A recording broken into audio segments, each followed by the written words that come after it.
Welcome to another episode of You Gonna Learn Today. On this episode, we're talking about the white-looking black people of East Jackson, Ohio. You don't have to look black to be black. Let's go. Race is a construct that was created to rank people according to inherited physical and behavioral differences. Essentially, races are nothing more than cultural interventions reflecting specific attitudes and beliefs that were imposed on different populations in the wake of Western European conquest beginning in the 15th century. Race doesn't truly exist, yet it has truly dire consequences.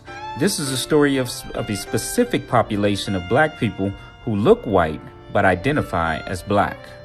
What's wrong with being black? This question has been asked over and over in a small Ohio town. East Jackson is a poor, rural community in southern Ohio where many residents identify as black despite appearing white. Just down the street is the much larger town of Waverly, with its lush farmland, new homes, Starbucks, restaurants, and Walmart.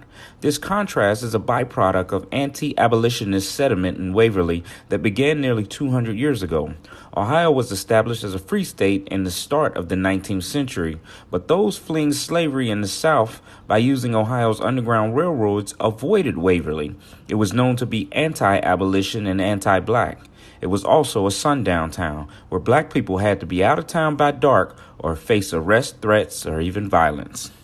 East Jackson developed as a consequence of blacks and anyone appearing non-white to be corralled into a smaller part of town. East Jackson was known as the black side of town, and they suffered the consequences of their blackness in the 1800s.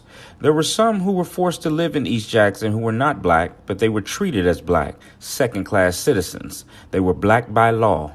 The social attitude in Ohio was that one drop of black blood disqualified an individual from having the legal status of whites. Over the generations, the people of East Jackson married across racial lines and had multiracial children. Because of miscegenation, black heritage thinned out, but black identity did not. All of the residents of East Jackson claim to be relatives. Most of them have identified as black for most of their lives. Many of the older generation can run off their black ancestors on their fingers. They also recognize how people in the family married white and amalgamated white and black into the bloodstream. What makes the residents different is a consequence of genetics. Over the generations, the residents of East Jackson have taken on the physical qualities of white people. Today, there seems to be a paradigm shift among the younger generation. Many of them have severed the ties of their black identity because they found it easier to navigate the socio-political arenas as white. While parents struggle to maintain black identity, some youth have decided that their black heritage works to prevent evolution in this race-based society, so they now tend to identify as white.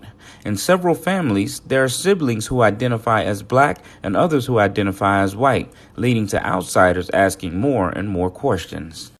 With the introduction of technology, some residents have looked to DNA testing as the determining factor as to what to identify as, while others have no intention of abandoning their black heritage. Others struggle with the dichotomy of race and seek to pass white in public while simultaneously embracing their black roots in private.